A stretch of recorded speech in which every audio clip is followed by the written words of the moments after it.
Pratibha ji, congratulation. First of all आपने UPSC में 3rd rank किया है और आप मैं ये जानना चाह रहा था कि कैसे क्या तैयारियां करी थी और क्या चीज़ें जो है अब जो एस्पिरेंट्स हैं यूपीएससी के वो ध्यान रखें। बहुत बहुत धन्यवाद आपका।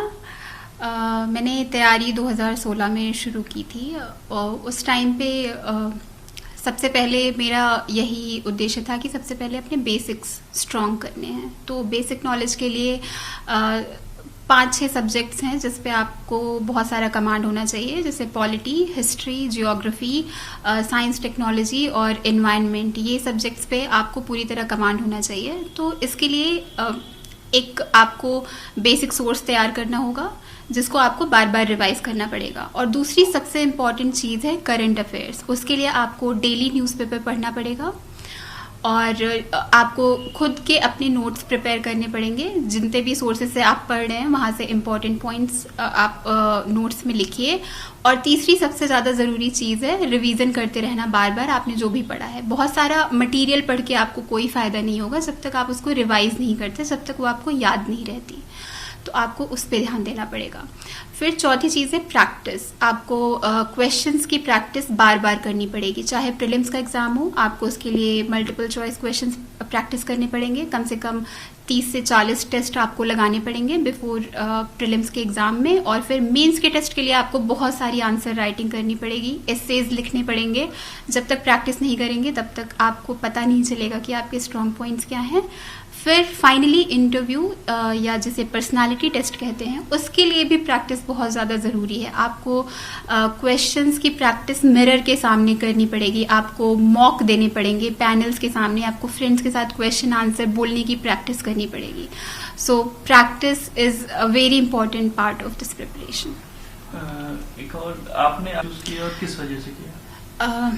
मैं यूपी से बिलोंग करती हूँ, सुल्तानपुर डिस्ट्रिक्ट से। तो इसकी वजह से सबसे पहला कार्डर प्रेफरेंस में मैंने होम कार्डर ही डाला है। तो मेरी फर्स्ट प्रेफरेंस यूपी है, उसके बाद मैंने एमपी प्रेफर किया है, फिर राजस्थान।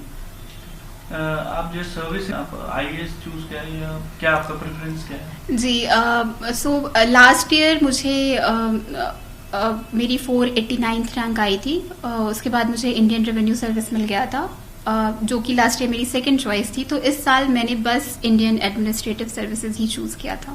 ओके। एक चीज जो ऑनलाइन हो रहा है, तो काफी एजुकेशन स्कूल्स को भी ऑनलाइन किया जा रहा है, तो क्या अब आने वाले टाइम में ये पॉसिबल है कि यूपीएससी की प्रिपरेशन भी ऑनलाइन हो सकेगी या यूपीएससी की प्रिपरेशन करना ऑनलाइन मुश्किल होता है?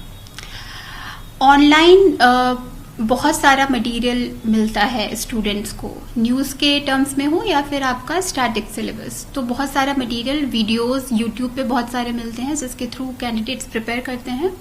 तो ऑनलाइन एजुकेशन आज बहुत बड़ा मीडियम बन गया है प्रिपरेशन का, नॉट जस्ट सिर्फ अर्बन एरियाज में रहने वाले कैंडिडेट्स के लिए नहीं, बल्कि इसकी वजह से रूरल एरियाज के कैंडिडेट्स के लिए अपॉर्चुनिटी बहुत बढ़ गई है। एंड जैसे जैसे कोविड आया है, आप जानते होंगे कोचिंग्स ऑलमोस्ट बंद हो गई हैं, स्टूडेंट्स आ नहीं रहे हैं दिल्ली, तो उसकी वजह से कोचिंग्स अपना क्लासेस ऑनलाइन शिफ्ट कर रही हैं। तो ये बहुत ही एक तरीके से पॉजिटिव चेंज भी है कि बच्चे अपने घर के माहौल में रह के तैयारी कर पाएंगे, जहाँ पे उनके पास पूरा सपोर्ट है, उनकी हेल्थ अच्छी रहेगी, उनको प्रॉपर न्यूट्रिशन मिलेगा और पूरा इकोसिस्टम घर का थोड़ी शांति के साथ वो पढ़ाई कर सकते हैं। ये भी अच्छी तरीके से बात है। और फाइनेंशियली वीकर बैकग्राउंड से जो कैंडिडेट्स हैं, जो अफोर्ड नहीं कर सकते दिल्ली में रहना, उनके लिए भी बहुत बड़ी अपॉर्चुनिटी इससे मिलेगी। तो अभी भी इस कोविड के पहले भी आधे से ज़्यादा प्रिपरेशन ऑनलाइन शिफ्ट हो गई थी और कोविड के बाद आई थिंक बहुत हद तक ये 70 to 80% प्रिपरेशन ऑनलाइन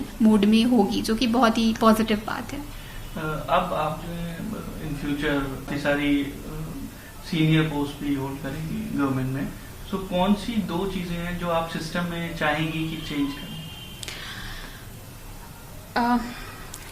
कॉलेज के टाइम से मैं एनएसएस नेशनल सर्विस स्कीम के थ्रू मैं 2 एरियाज में बहुत ज़्यादा काम करती थी। एक एजुकेशन था, क्वालिटी ऑफ एजुकेशन इम्प्रूव करना बच्चों की, दूसरा था वुमेन एम्पावरमेंट। तो ये एरियाज हमेशा से मेरे लिए इंटरेस्टिंग रहे हैं कि मुझे लगता है कि इनके थ्रू सोसाइटी में पॉजिटिव चेंज लाया जा सकता है। तो IAS बनने के बाद भी ये एरियाज मैं हमेशा प्रायोरिटाइज करूंगी जहां भी मुझे मौका मिलेगा। अभी करंटली न्यू एजुकेशन पॉलिसी भी आ गई है जिसमें क्वालिटी ऑफ एजुकेशन इम्प्रूव करने की बात कही गई है, जो कि अभी पूरे नेशनल लेवल पे ये एक एजेंडा बनेगा, तो उसके तरफ मैं कंट्रीब्यूट करना चाहूंगी। ओके।